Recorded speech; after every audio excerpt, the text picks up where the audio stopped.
Depuis le grave accident qu'il a provoqué en Seine-et-Marne le 10 février dernier, Pierre Palmade est souffrant. Ses blessures et séquelles sont moins importantes que celles du garçon de 6 ans et de son père qui se trouvaient dans la voiture percutée, mais son état de santé reste précaire. Ce vendredi 24 février, alors qu'une audience décisive concernant son placement en détention provisoire avait lieu à la Cour d'appel de Paris, l'humoriste de 54 ans était absent. Les médecins qui le suivent à l'hôpital Paul Brousse de Villejuif ont décrété que son état ne permettait pas au comédien de se présenter devant la chambre de l'instruction, selon BFM TV.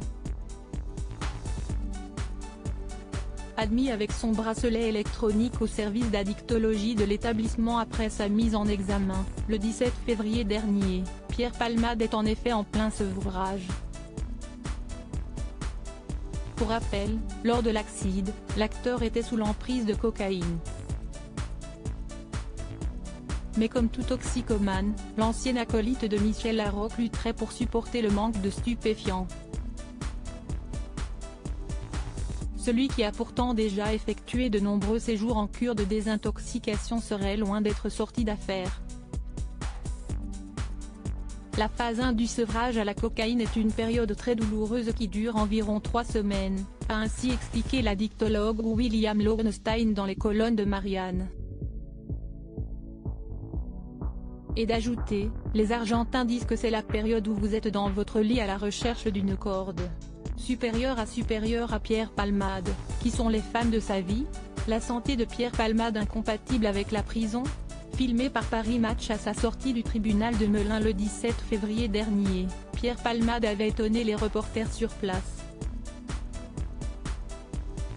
Marchant d'un pas décidé, le visage dissimulé sous une capuche et un masque chirurgical, l'écrivain de théâtre semblait être remis de l'accident.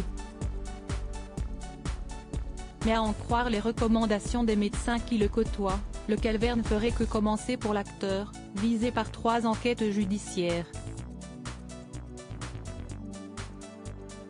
Examinée par la Cour d'appel ce vendredi, la situation de Pierre Palmade pourrait évoluer dès ce lundi 27 février.